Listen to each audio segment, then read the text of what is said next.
Hey, so I've been compelled to do this video for a very long time, and I had this idea in my mind of making this really great cinematic video of probably one of my favorite fishermen of all time, Aaron Martens. But I was driving to my tournament today, and for whatever reason, I felt this urgency to go ahead and do it like right now. So I have an 8-hour drive ahead of me, and I just pulled over. I pulled out the camera. I hope this doesn't distract you, and I hope this video doesn't. I don't know what the right word to say is. I hope this video gives justice to the person that Aaron Martens is, his career. I hope it comes across the way that I wanted it to do, the way I wanted it to come across. I know a lot of you guys that follow me on this channel and are not necessarily tournament fishermen, and you may not know who Aaron Martens is if you're outside of the realm of tournament fishermen. I understand that now, but for people like me that grew up fishing and people within the industry, you know who Aaron Martens is and you know the legacy of him. But I just kind of wanted to share his influence on me, talk a little bit about the influence that Aaron Martens had on the entire fishing culture. Like this guy is like a big player, like a mega hit to what you see today. A lot of the techniques we use today that are popular, the rods, the reels, a lot of stuff, a lot of bass fishing culture, I think was made popular by this one man named Aaron Martens. Right now, Aaron Martens, just from stuff I've seen on social media and just the little bit that I do know, I know that he's not doing well health-wise right now. I don't know exactly what it is. I do know that to some degree it is cancer. Aaron Martens is from California, is a native of California. I was first introduced to Aaron Martens, I want to say like the early 2000s. Keep in mind the area of the country that I grew up fishing in, up until recently, you didn't hear a lot about catching spotted bass. You didn't hear a lot about deep water tactics. And those are things that are really popular in my area of the country where I live. You catch fish deep, 30, 40, 50 foot deep. And you didn't see a lot of that. We used a lot of spinning rods, you used a lot of light line, and you just didn't see that when you watched the Bassmasters back in the day. You didn't see spinning reels, you didn't see a lot of light line techniques, you didn't see a lot of finesse fishing. It was kind of like this taboo thing that wasn't even cool. And all of a sudden, I remember this tournament at Lake Martin. It was a FLW tournament at Lake Martin. I want to say 99, 2000-ish, somewhere around in there. It was like in that Clun era when Takahiro was kind of coming on the scene. There was this guy, skinny dude from California, that was catching fish on this submerged bridge at Lake Martin. And I remember thinking, well, shoot, that's like something that I can relate to. That's something that I've done before. I've seen like he was using 6-pound test line and spinning reels and little shaky heads and little straight tail worms, things that I could relate to. And I remember thinking like, man, this is so cool to see somebody fishing like how I fish, and it was something that I could relate to.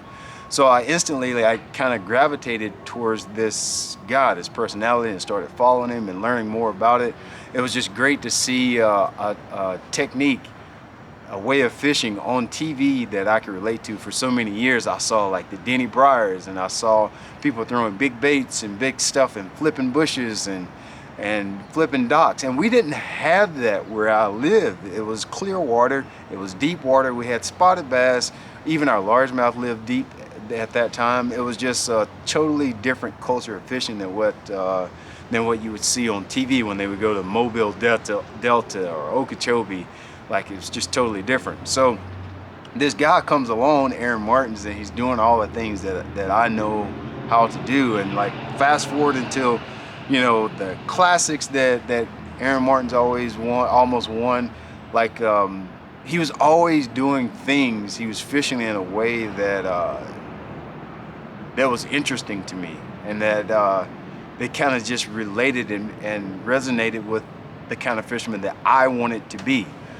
And so he was always a really influential angler to me. Like, probably, I know it always seems easy to say somebody is your favorite angler, but like, he really was like one of my favorite anglers ever. He always was. Another story about Aaron Martens. I don't think Aaron Martens knows who I am. I have met him before, and probably one of the nicest guys ever. He would, when I would talk to him, I'd see him at like ICAST or the Classic or something like that. He would always talk to you like, he would never talk down to you. He would always talk to you and with you. And so I really always appreciated that. I remember seeing him at a Classic at Hartwell. It was out there the first one. It was like the second or third time the Classic came to Hartwell. The very first time in 2008, I was a camera boat in that particular event, and I was asked to follow Aaron Martens in 2008 when he, I can't remember where he finished, but he did make the championship round in that particular Classic. But I got to follow Aaron Martens that tournament. I remember asking him about that several, a long time after the fact, and like, he talked to me about that event. He kind of remembered that day and how things went down. I don't really think he remembered me per se, because my job was kind of stay off of, stay away from him as a camera boat guy.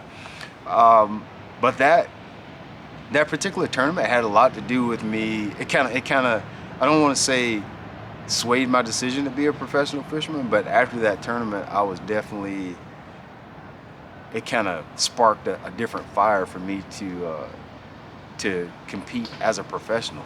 I remember that really like throwing gas on the fire that I already had in me, just seeing how he competed and seeing how he fished and where he fished, and just those interactions with him. But Aaron Martens, I think you should, if you don't know who Aaron Martens is, if you're not familiar with his career, do yourself a favor. After this video is finished, you should research a lot of his tournaments, a lot of his wins. The guy has a lot of wins. AOY wins, tournament wins. He's one of the first guys from California. Of course, as far as I know, Gary Klein, Skeet Reese are some of the pioneers that coming from the West Coast. But even so, Aaron Martens was one of the ones that's probably inspired the current culture of Western anglers. The Mark Daniels, like the Justin Lucases, and I'm speaking for those guys, but I feel certain that they would say that Aaron Martens probably influenced them in some way, or at least threw the gas on the fire that they already had. And I've never heard anybody say anything negative about Aaron Martens. He was always a really funny guy to watch. He's always so candid, always himself. He was exactly who he is on camera, the same guy on the bank. He is very, very candid, very genuine, and his own person, like a very unique personality. And I always just really respected that. So when you finish this video, go research the name Aaron Martens. Probably my most favorable tournament of watching Aaron Martens was 2011 Classic, the one that Kevin won. Research those tournaments. Chesapeake Bay. It's probably one of the coolest wins, and at the same time a lot of funny moments in that tournament, because Aaron is always so genuine in his response to fish catches and successes and failures and so forth.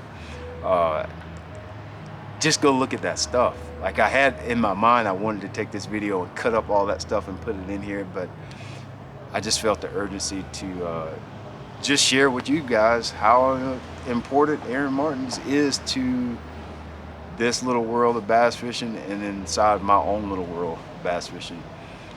Just a really cool guy, genuine guy that bass fishing needs. And he definitely needs and could appreciate your thoughts and prayers right now. Yeah, that's it. I think that's all I wanted to say. Go check out Aaron Martens.